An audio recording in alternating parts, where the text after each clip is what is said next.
بسم الله الرحمن الرحيم حامدا وصليا وسلما. Respected listeners, Allah subhanahu wa ta'ala has governed every aspect of our lives. From worship to marriage to death, Allah ta'ala has given us a way, a method in which we lead our lives in accordance with His command. Bring me any other faith on this earth which has the beauty, which has the value that Islam gives to someone's life. Whatever situation a person finds himself in, he will find an answer to that situation in light of the Quran and Sunnah. Take, for example,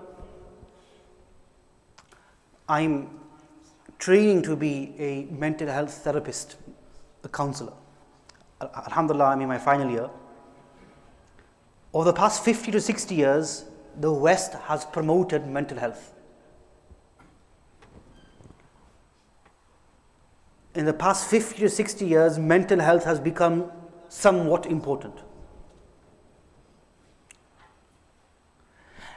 I want to present to you a hadith of Abu Dawood and Bukhari, where 1400 years ago the Messenger sallallahu alaihi wasallam introduced to the Ummah how to deal with people who have mental health difficulties.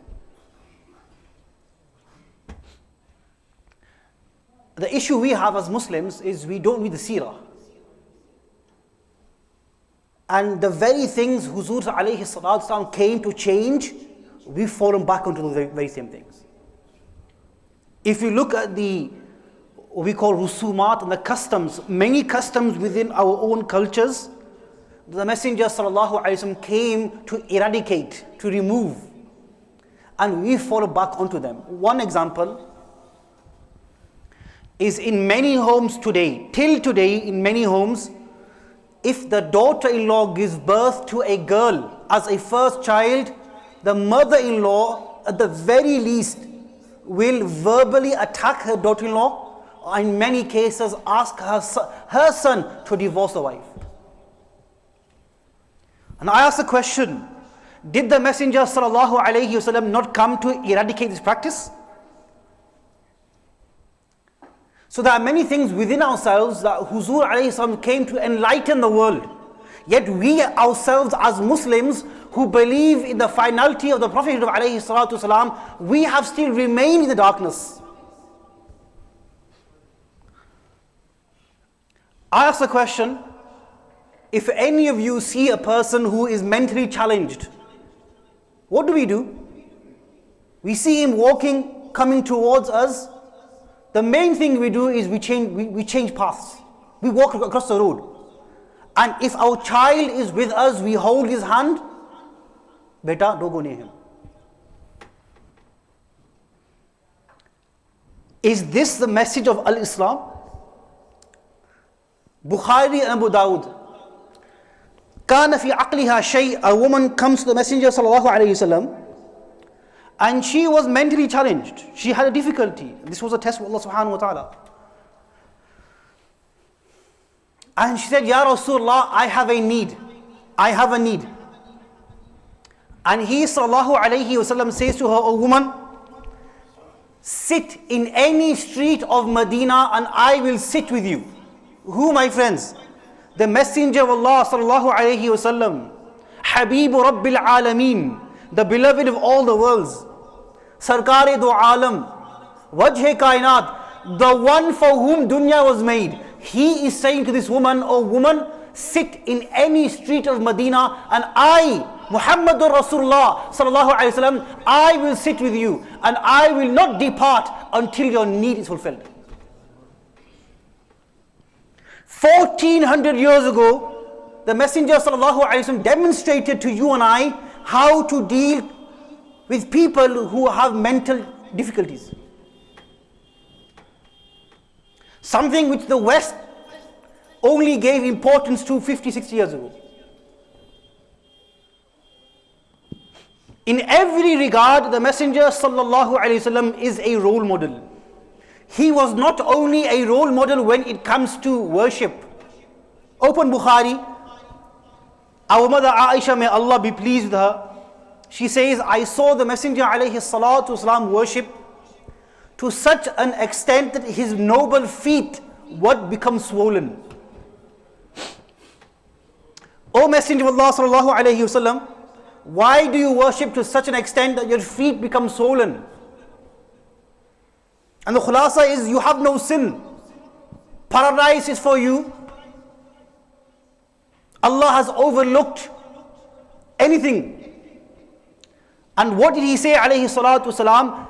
O Aisha, afala akun abdan shakura.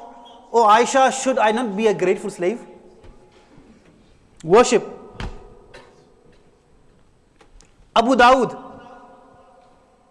Now my friends, I must say this on a lighter note. Those who have sat in my talks know I like to have a bit of humor. But in our community we have something called Asian timing.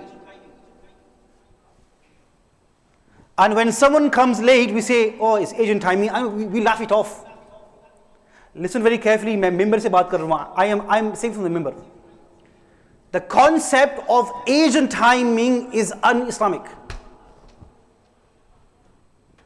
If you are a person who is habitually late for no justifiable reason, you are going against the sunnah of the Messenger sallallahu alaihi wasallam.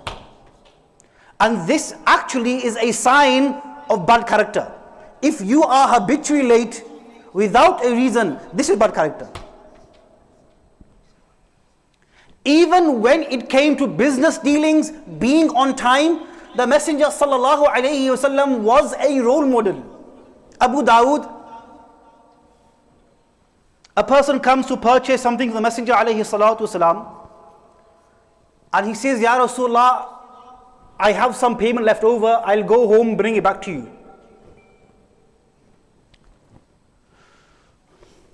He forgot.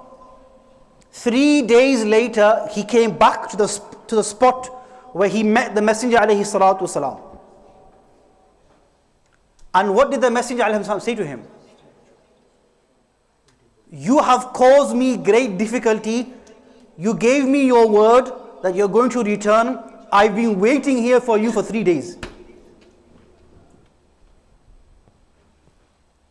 Now, I'm not saying that we should wait for someone for 3 days. But the principle we take from the hadith of the Messenger alayhi salatu wasalam is his punctuality. And that he stuck to his word. I'm not from Bradford, this joke may come across a bit harsh. But people say, don't buy cars from Bradford. And more generally from the Asians in Bradford. Why? Because the cars we sell generally, I know we should not stereotype, but generally, we'll sell a car and we'll praise the car. And without telling the customer, it will have hidden defects. But my friends, we can make a joke of this, but really we need to reflect that Muslims should have been the people that the non-Muslims say, okay, always buy your items, your cars from a Muslim, they are trustworthy. But today it has turned around, where people don't want to buy cars from us. Are we exemplifying the sunnah, the Messenger sallallahu alaihi wasallam? Men, they have this idea, okay, Maulvi Sahib, it is a sunnah to smile. And Maulana, it is a sunnah to have 4 wives. These are the only 2 sunnah that men like to exclaim loudly. But we cease to forget that there are many great sunnahs that we have left our lives, which have left our lives. One of the greatest sunnah, the Messenger alayhi salatu wasalam, was his noble character. the way he made people feel. Open Shama'il, the companions would say, alayhim ridwan, that each one of us, when we would sit with the Messenger sallallahu alayhi wasallam, he would make each one of us feel important and as if we were the closest to him. And today, compare that to us. One of us becomes a friend of a parliamentarian in Pakistan or Bangladesh. What happens? We stop giving salam.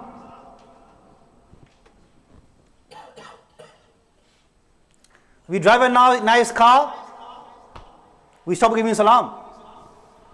My friends, the Messenger sallallahu alayhi wasallam, Allahu Akbar, look at his humbleness. The hadith mentioned, Shama'il Tirmidhi, that Huzur alayhi salatu wasalam would also give salam to small children. This was his humbleness. Leave aside men, children, he would give salam to them.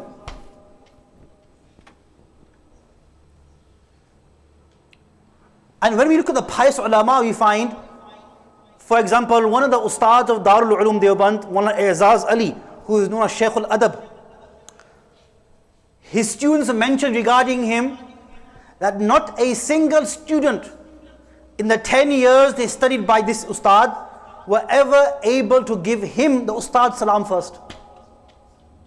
Despite being the teacher, he was always the one that gave salam first. And Bayhaqi mentions a hadith, Al-Badi'u bis-salam bari'u min al-kibr. The person who gives salam first, that person is free of pride. And this is a good treatment for anyone with ego issues. That if you don't like someone, make an effort to give them salam first. And you'll find it difficult on your nafs. But over time, it will humble yourself.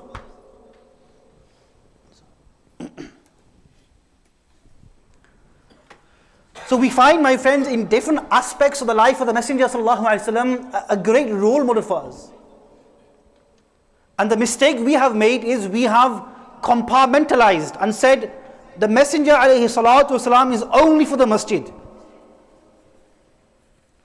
We need to look at him, towards him, for guidance in every aspect of our lives.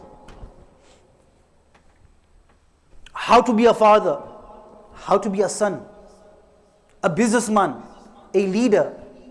In every angle of the life of the Messenger alayhi salatu wasalam, we can take lessons. And as I see many youth here today, I want to briefly talk on the importance of friendship.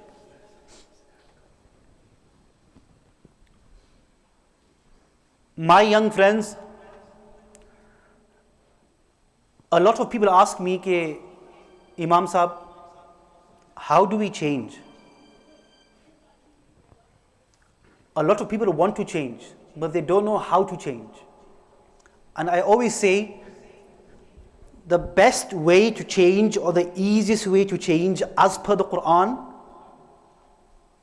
Ya ayyuhalladhina amanu taqullaha wa kunu ma'as sadiqeen. The easiest way to change is to make a close friendship with your Imam.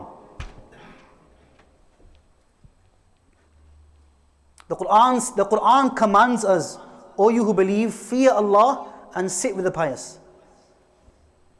Some of you will understand Urdu. Shaykh al-Arab al-Ajam, Maulana Hakim Akhtar Sahab alayhi rahmah would say, किसी अहले दिल की सुहबत जो मिली किसी को अख्तर, किसी अहले दिल की सुहबत जो मिली किसी को अख्तर, उसे आ गया है जीना, उसे आ गया है मरना.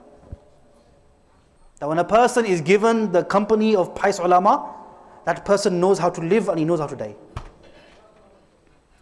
The easiest way for a person to change his life in a positive way or a negative way is the company he keeps. And to a greater extent, who he follows on social media. But last year I did a talk on social media influences. And I mentioned Andrew Tate.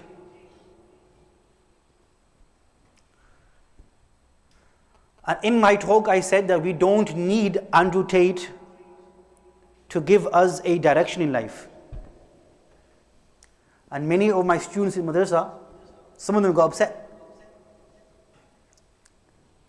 And after he accepted Islam, he said, Ustadji, you made a video against him, though it was not against him, it was just a general point. He has now accepted Islam. Are you now going to take down your video? These kids are very clever. So I said my point still remains. That even though, mashallah, he has become Muslim, Allah keep him steadfast, but we still do not need him as a role model. We have the Messenger sallallahu alaihi wasallam. We've had for 1400 years the Messenger sallallahu alaihi wasallam. Why do we need a man now whose main question is, what color is your Bugatti? Why do we need him to ask or to determine what a man is? And my young friends, I urge all of you to make a friendship with your Imam. There are many benefits of this. Number one, make the intention that when I make a friendship with the Imam or I sit with the Imam, even for a few moments, I am doing so to seek knowledge. An authentic hadith mention, when a person seeks knowledge, Allah Ta'ala makes the path of Jannah easy for him. And the angels spread their wings under his feet. The birds in the sky and the fish in the sea ask Allah to forgive him. So even if you spend 10 minutes with Imam Sahib or any other alim with this intention that I'm spending time in their company, in their suhbah, to learn from them, even if it is 10 minutes, Allah Ta'ala will grant you this reward. Secondly, many youngsters, many youth, they have a lot of questions regarding Islam. Now, I am somebody who has most social media, Snapchat, TikTok, Instagram. Don't try and find me. And I get a lot of questions from our youth, even regarding the existence of Allah subhanahu wa ta'ala. Now, as members of the public, it's something that we can hide from and pretend that it's not happening. I will give you a few stories, a couple. So I am from Batley, and in Tablighi circles, though it is Ghulu, lekin Batley and Dewsbury are known as the Makkah and Medina of England. And Batley, as you know, has around 200 ulama. Just Batley, a small town, around 200 ulama. I met somebody who I was in school with, and he is of a same age as me, and he had completed 27 paras hifz. Just 3 remaining, and then he stopped. He met me and he said to me, Ke, I do not believe in Jannat and Jahannam because there is no proof for their existence. Somebody whom Allah Ta'ala had given 27 paras of the Quran in his heart. Another story I'll mention. It's quite a lengthy one, so I'll shorten it. There was a Tablighi brother. He met me, he goes, Imam Sahib, my son, he's going off track a little and he's starting questioning Allah. So could you speak to him? Could you meet him? So one of my students was also in contact with them, and I found out. For example, there was a brother called Ibrahim who had left Islam. What he was doing, he was encouraging his friends to leave Islam as well. So he had convinced a boy called Abdullah to leave Islam. And one of my students who I taught 12 years ago, his name's Ahmad, for example. He was also now doubting Allah. But because he had a ta'alluq with me, he messaged me, Ke, Ustad, I have some doubts, can I come see you? So Ahmad came and Ibrahim came, who was the main instigator of taking people away from Islam. So alhamdulillah, I spoke to them.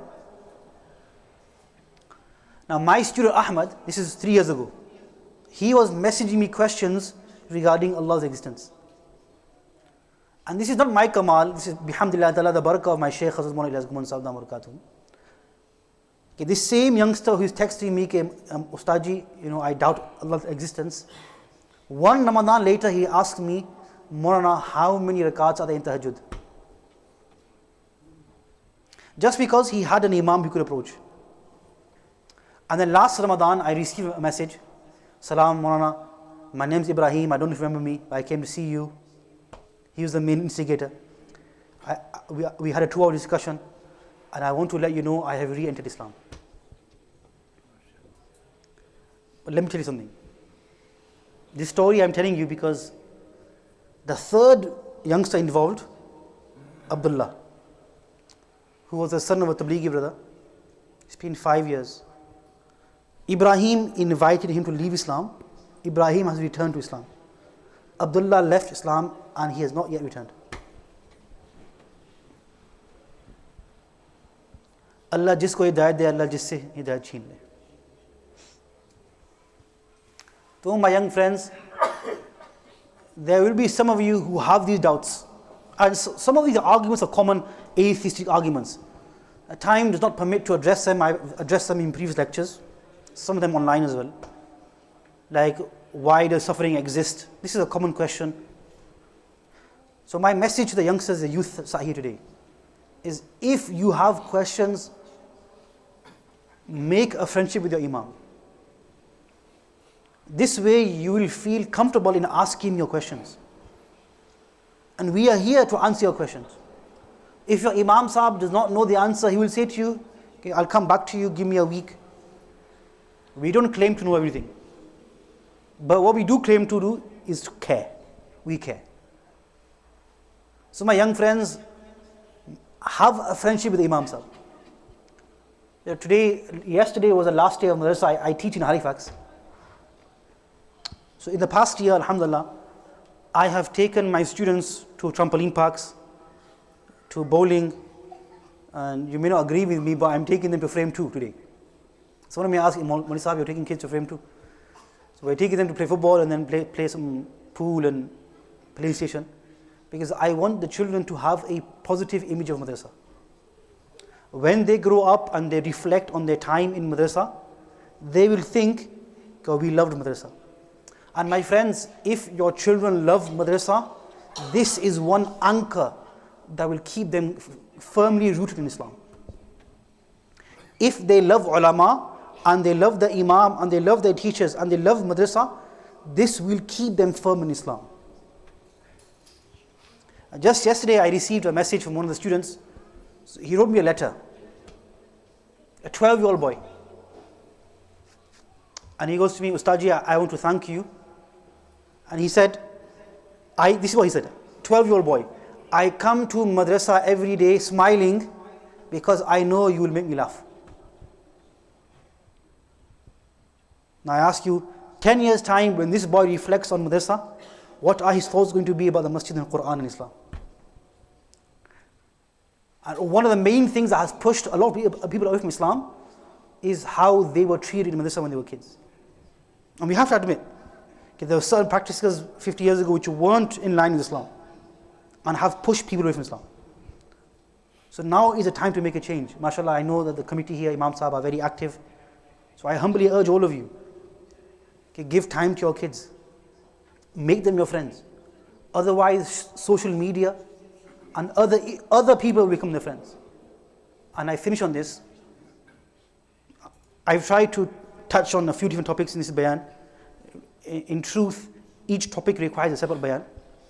But the issue of smart whips and balloons, which is plaguing our community, I have a talk next week on this in Huddersfield. But this issue is because of friends. Our kids have fallen into the wrong crowd, and that crowd has then enabled them to take up these smart whips and balloons. So if we move them away from the bad friends and keep them the sohbat of ulama, and our ustad should take our kids to football and to outings to build that friendship with their kids. Wa akhir da'wana alhamdulillah rabbil alamin. Perform azan, inshallah. Everyone please come forward. I can see many spaces in front of me. Okay, inshallah, if you can stand up, complete the stuff in front of you. After that, inshallah, then sit down, then the azan will take place, inshallah.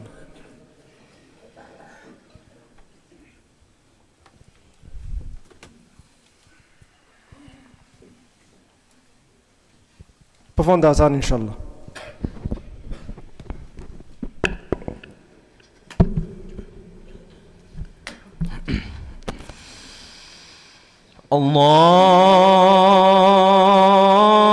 الله أكبر الله أكبر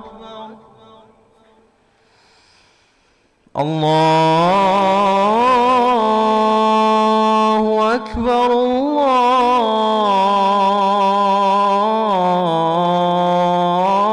الله أكبر أشهد أن لا إله إلا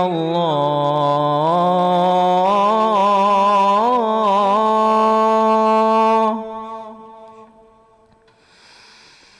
أشهد أن لا إله إلا الله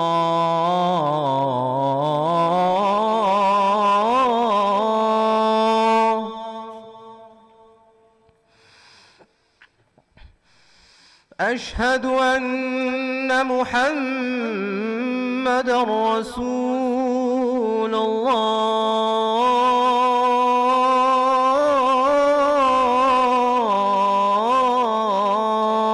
الله أشهد أن محمدًا رسول الله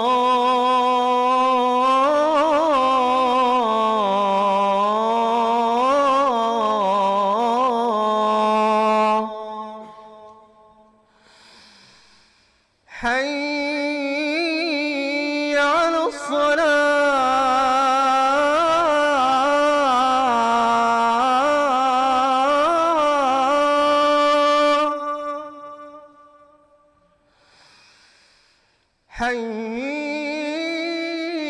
حي على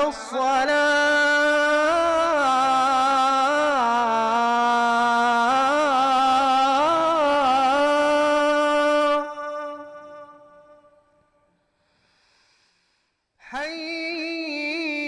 حي على الفلاح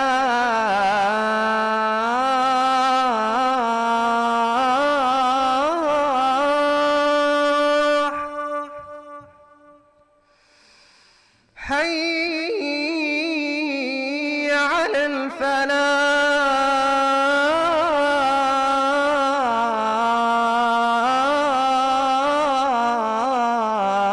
الفلاح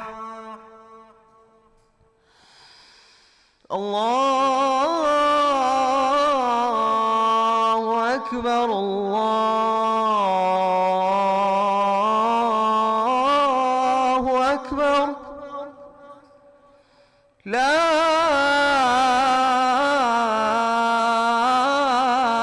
إله إلا الله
Assalamu alaikum wa rahmatullahi wa barakatuh.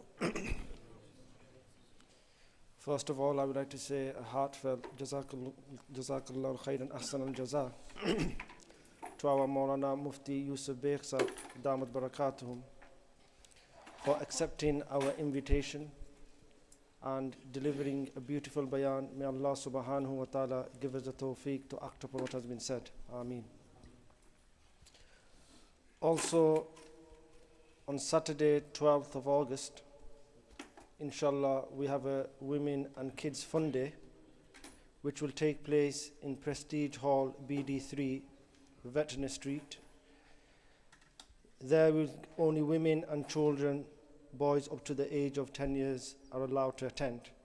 Bouncy castle, desserts, food stall, clothing, face painting, everything, games, books, henna, lots more will take place there. Inshallah, all proceedings will go towards paying for the funds of the masjid. May Allah subhanahu wa ta'ala accept. Also, we have a fiqh of Janaza workshop in Bangla. Fiqh of Janaza workshop in Bangla, delivered by our Maulana Shamsul Haq Sahib, the Imam Sahib here of Iqra Masjid. Inshallah, that will take place the next day on Sunday the 13th of August. Sunday the 13th of August, that will take place at 1:45 to 3 p.m. in Shapla Hall. 1:45 to 3 p.m.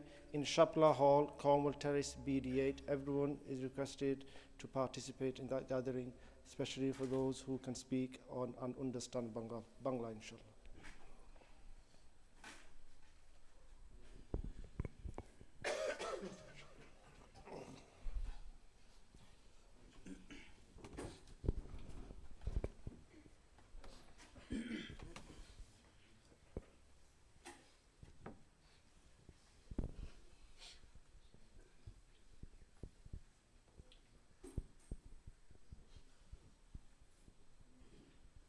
As many of you will be aware, we have overflow downstairs. Once this hall is full, please go downstairs and fill in the hall downstairs.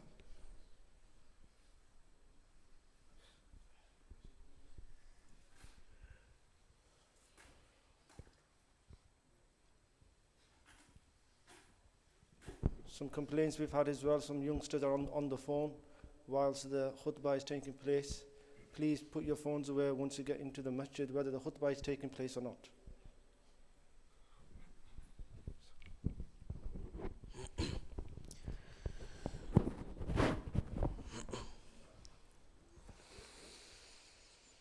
Allahu Akbar,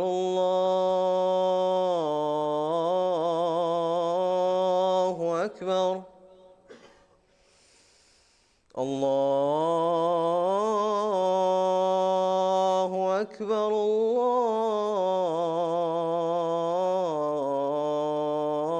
Allahu Akbar. أشهد أن لا إله إلا الله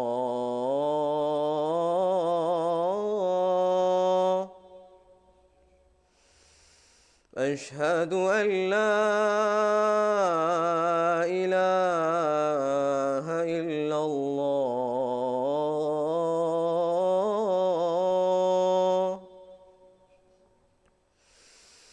أشهد أن محمدًا رسول الله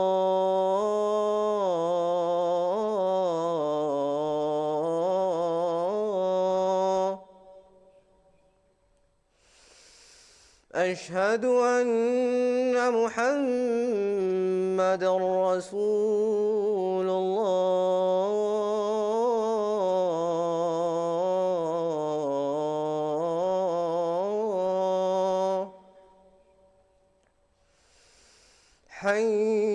حي على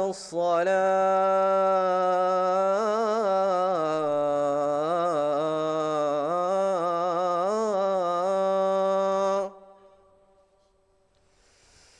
حي على الصلاة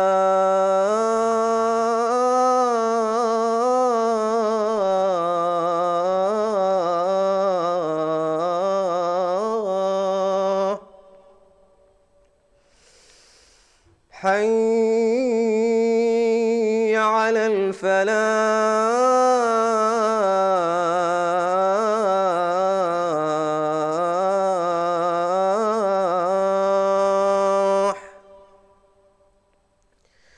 حي على الفلاح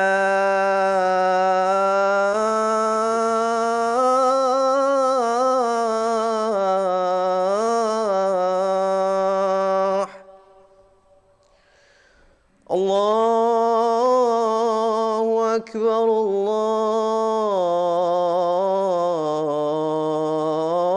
الله أكبر لا إله إلا الله.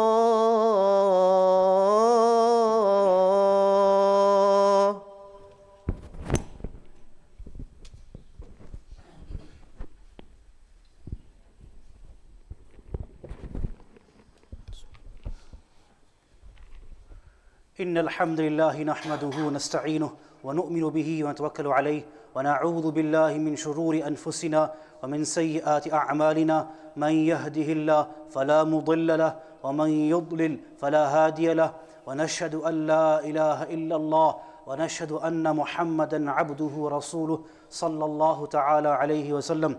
قال الله تبارك وتعالى في كتابه المجيد بعد أعوذ بالله من الشيطان الرجيم بسم الله الرحمن الرحيم يا أيها الذين آمنوا ادخلوا في السلم كافة ولا تتبعوا خطوات الشيطان إنه لكم عدو مبين. أستغفر الله لي ولكم ولسائر المسلمين فاستغفروه إنه هو الغفور الرحيم.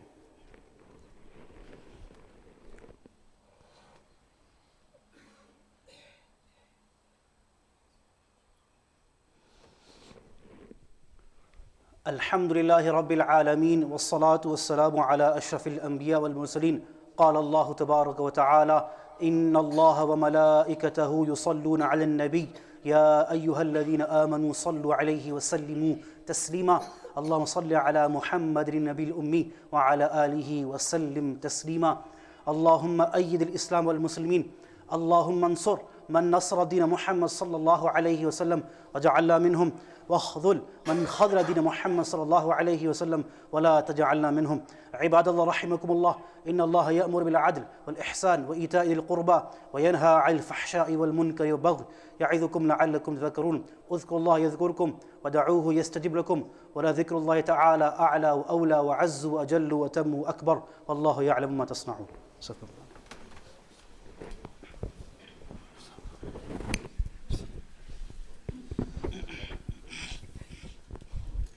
الله أكبر الله أكبر الله أكبر الله أكبر. أشهد أن لا إله إلا الله أشهد أن لا إله إلا الله أشهد أن محمدا رسول الله أشهد أن محمدا رسول الله. حي على الصلاة حي على الصلاة حي على الفلاح حي على الفلاح.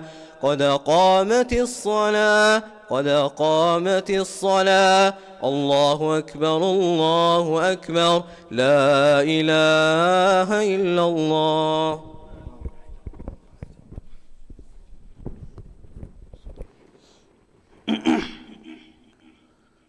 الله أكبر.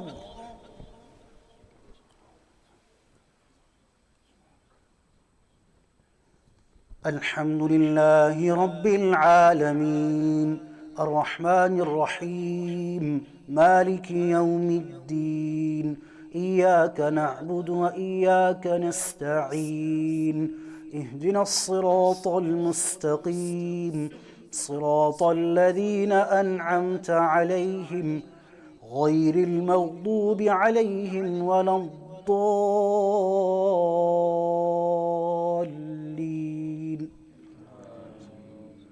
والضحى والليل إذا سجى ما ودعك ربك وما قلى وللآخرة خير لك من الأولى ولسوف يعطيك ربك فترضى ألم يجدك يتيما فآوى ووجدك ضالا فهدى ووجدك عائلا فأغنى فأما اليتيم فلا تقهر وأما السائل فلا تنهر وأما بنعمة ربك فحدث.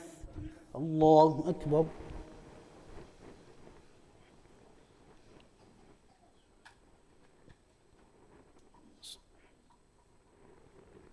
سمع الله لمن حمده. الله أكبر.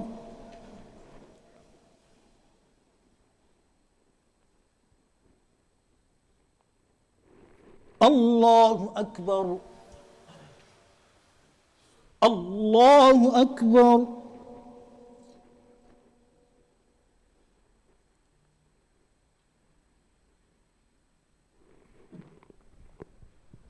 الله أكبر. الحمد لله رب العالمين الرحمن الرحيم مالك يوم الدين إياك نعبد وإياك نستعين اهدنا الصراط المستقيم صراط الذين أنعمت عليهم غير المغضوب عليهم ولا الضالين.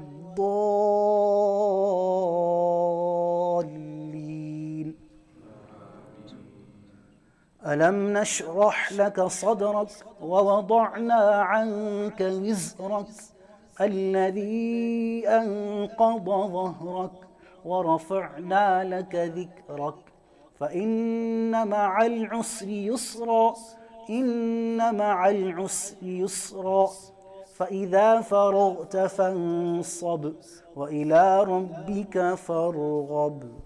الله أكبر.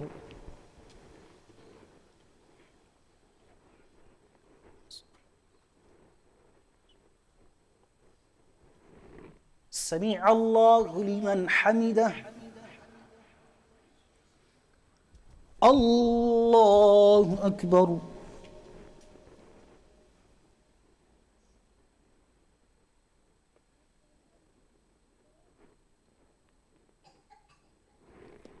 الله أكبر. الله أكبر.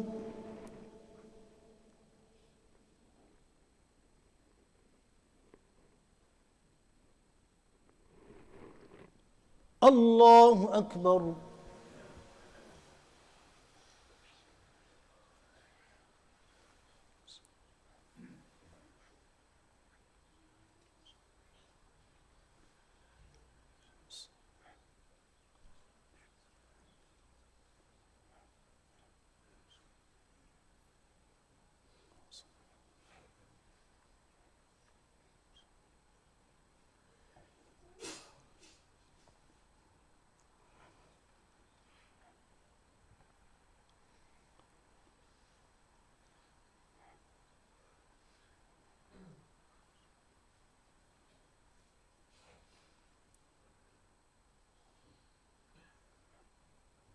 السلام عليكم ورحمة الله.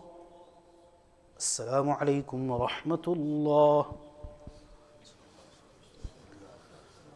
الحمد لله رب العالمين والصلاة والسلام على أشرف الأنبياء والمرسلين. ربنا ظلمنا أنفسنا وإن لم تغفر لنا وترحمنا لنكونن من الخاسرين. Ya Allah, grant us all sincerity, Ya Allah. Ya Allah, grant us all forgiveness, Ya Allah. Ya Allah, accept all of our worship, Ya Allah. Ya Allah, enable us to follow the Sunnah in every aspect of our lives, Ya Allah. Ya Allah, make this masjid abad, Ya Allah. Bless those who are serving this masjid, Ya Allah. Make this masjid a means of guidance for our youth, Ya Allah. Ya Allah, when we pass away, allow